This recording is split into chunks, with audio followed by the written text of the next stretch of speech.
हैं? हाँ जाइए जा बारी बारा से जाइए जा भाई हो जा तो लोगन खातिर सब व्यवस्था बा। इधर आइए। क्या बात है, कहना है कि रंग बरसेगा नूर बरसेगा और हल्का हल्का सुरूर बरसेगा। अजी रंग बरसेगा नूर बरसेगा और हल्का हल्का सुरूर बरसेगा। आप लोगों का प्यार और आशीर्वाद रहा तो अजय डीके भोजपुरिया म्यूजिकल ऑर्केस्ट्रा ग्रुप के माध्यम से मैनेजर रोशनी सिंह का जलवा जरूर बरसेगा। एक बार जोरदार ताली। This is right you are Ajay DJ. Dance play करेंगे। मैं चाहूंगा, हमारे भोजपुरी में कहावत है, वाह रिया रिया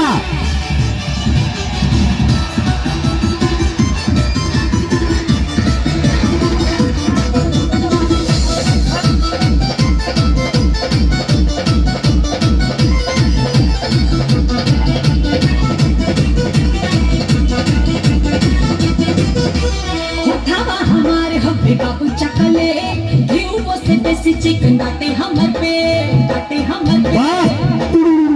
अरे होठावा हमारे हब्बे बाबू चकले घीव से देसी चिकन डाटे हमर पे लगा के भी करता हमरा है लगा के भी करता हमरा है के डलो हाथ पाइले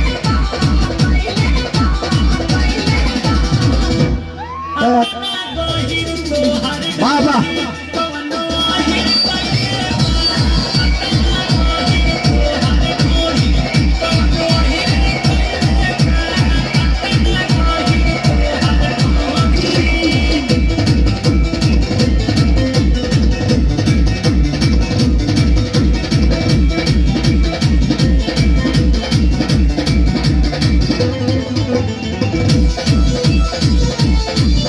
रोशनी तनी वीडियो कॉल में भी लगल रहा। देख ले बात, पांच आदमी जवाब नहीं है।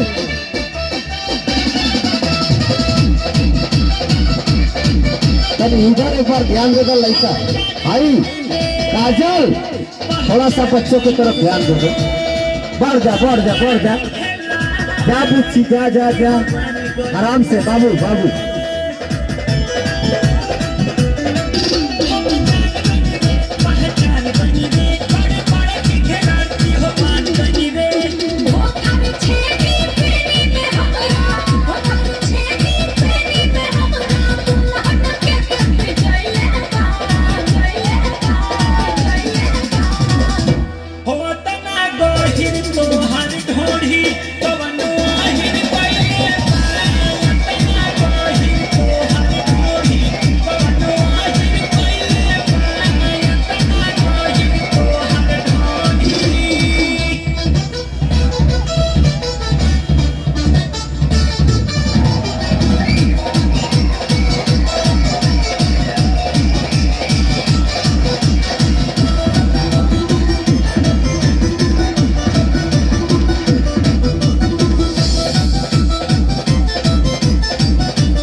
तो हर ढोढ़ी कवनो